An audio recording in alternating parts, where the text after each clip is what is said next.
Good morning, everybody. It's Melissa with Build a Better Bakery. I'm so excited to have you here today for our hashtag Thursday Fave session. If you're seeing these first few seconds of the video, you're probably on the replay. If you are on the replay, go ahead and drop your hashtag replay so I know you've been here, I know you've seen the content, and we can connect if you have questions about what we're talking about today. Now, we're going to be covering shipping baked goods successfully. This is a big topic. This is something I get questions about a lot, so I want to make sure I can cover 3 really big tips that anyone getting started would need to know. Now, if you want to be live for these sessions that happen live in our free Bakery Business School Facebook group, you can jump on the email list. I always send out replays. You can get signed up there.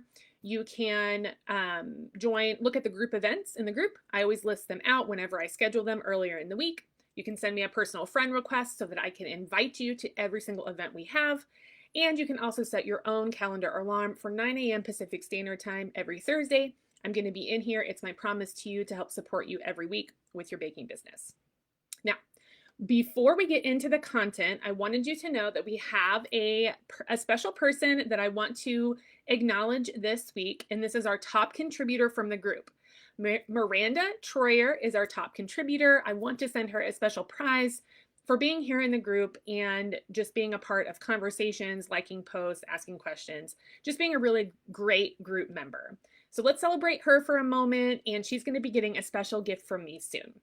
Now, if you interact in this group more, post, just like people's comments, whatever it is, you're going to be in the running for the next top contributor prize. So know that if you are in the group and you are active, you might win the next prize. Now, on to our 3 shipping tips that I want to fill you in on that anyone, even if you've shipped before, maybe you weren't sure what happened with it. There are 3 really big things that I want to bring up today for you, because the process of shipping can seem kind of like a mystery, right? Especially since we have kind of a lack of control, which is hard for some bakers, including myself.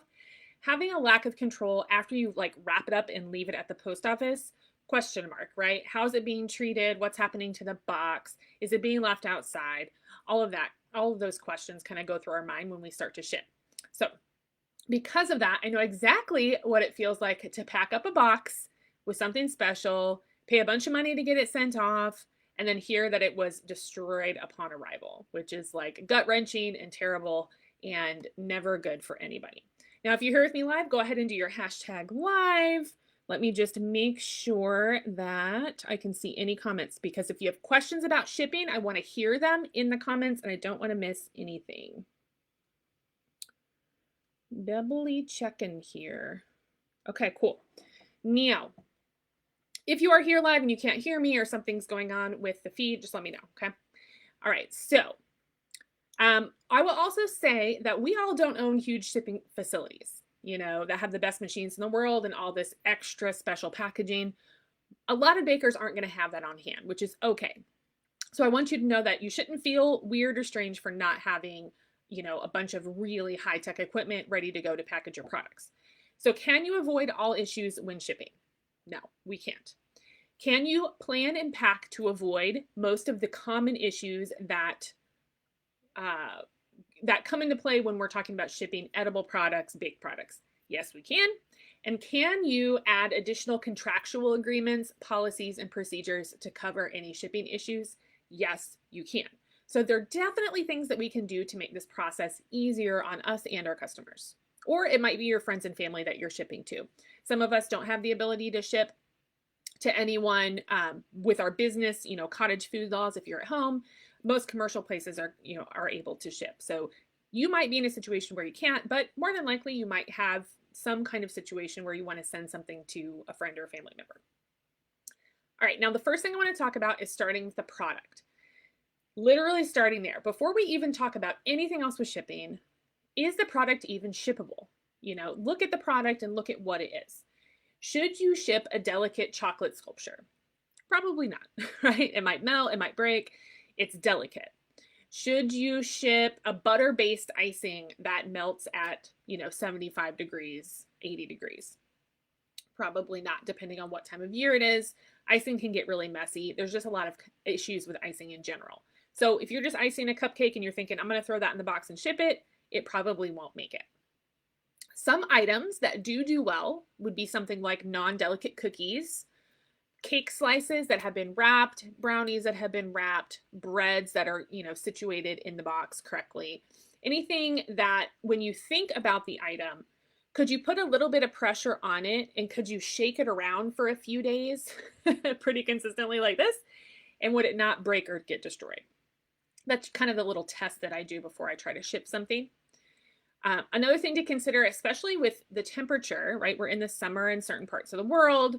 Will it melt if the box sits in the sun for hours? Let's say it's on some kind of truck and part of it is sitting out.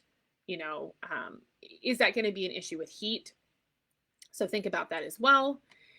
And, you're going to have to spot check because we make so many different things.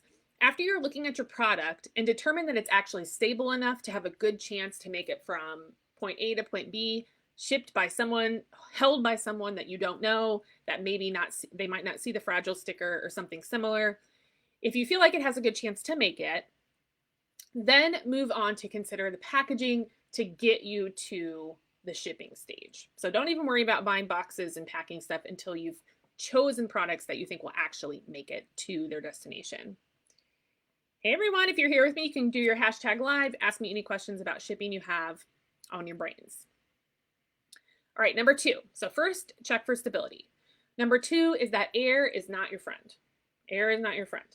So get these products into some kind of food safe container, right? That should be, instead of the outside of the packaging, first think about the inside.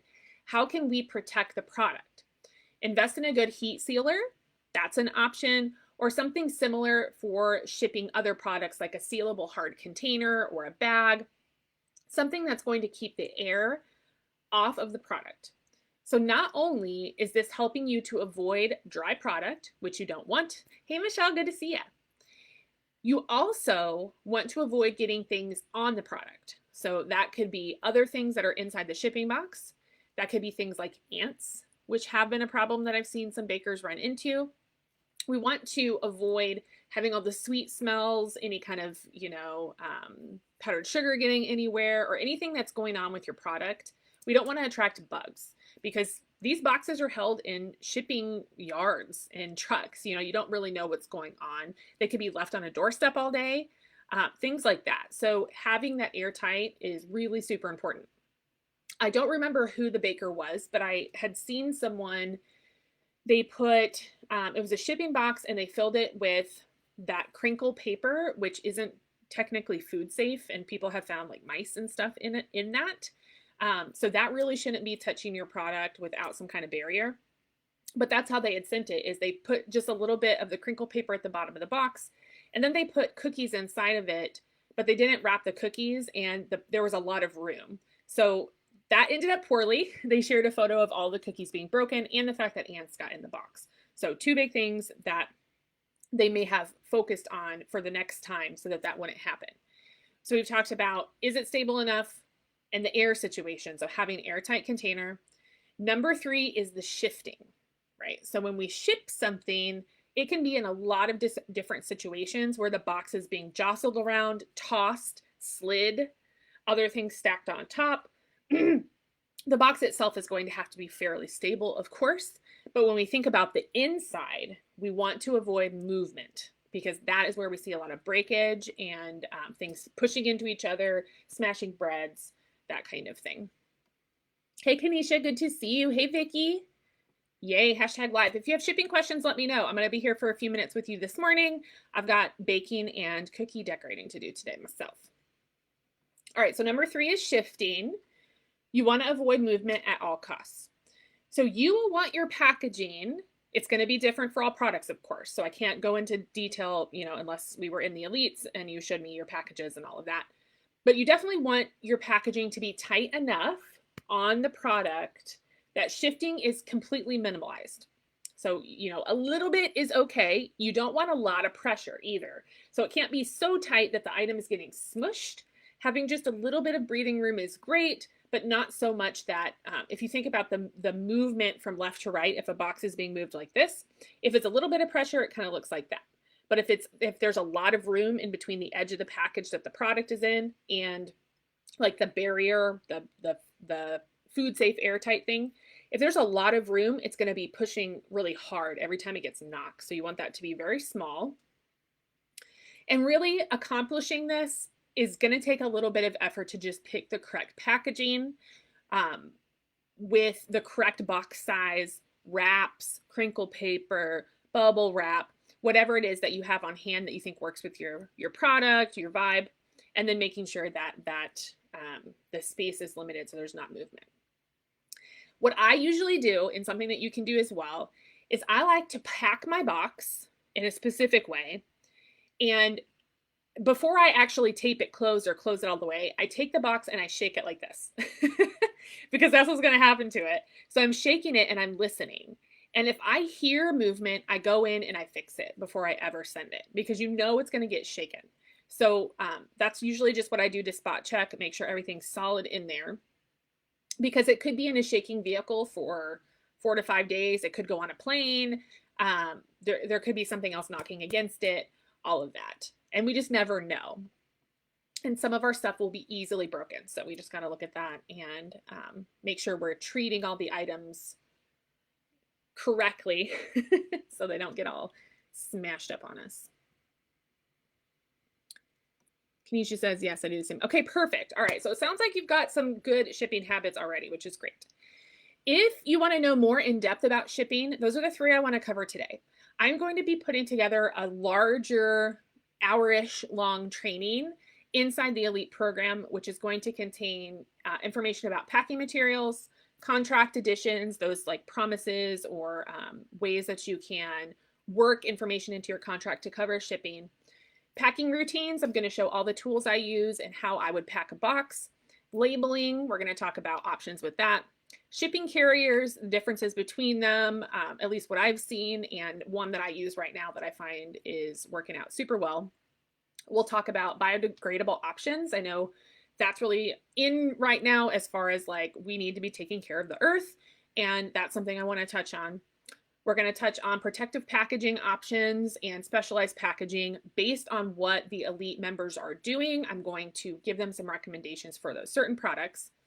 And of course, any other questions that the Elite members have, they submit that information to me early and I cover it in depth in the trainings because it's personalized group training in that Elite program.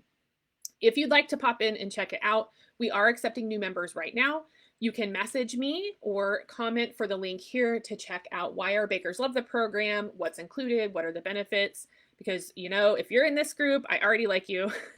And we have a 7-day guarantee, so you can pop in, check it out. If within 7 days you decide that it's not something that is vibing with you or it's not right for you, we can always do a refund.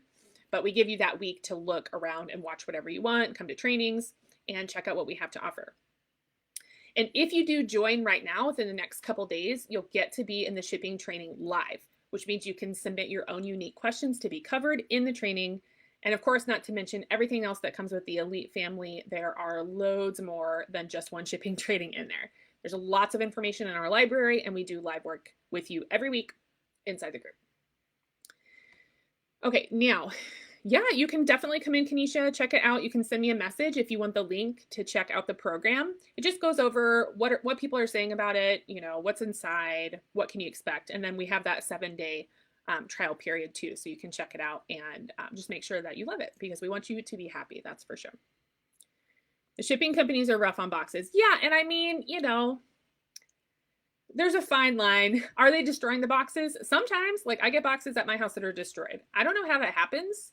I think some people just don't care that much. So we have to do the best we can on our end, obviously. And then having that those contract agreements in place so that people understand what's going to happen if the box does get destroyed. And then setting that up to, you know, try to be as successful as possible with it. Okay. Now I wanted to say before I hop off here today, because we've covered the top 3 biggest things I think are most important. Is the product stable enough to ship at all? Look at the air, right? You want airtight. You don't want anything happening to the product that you can avoid. And then movement. Do everything you can to stop the product from moving inside of the box. 3 biggest things to look at.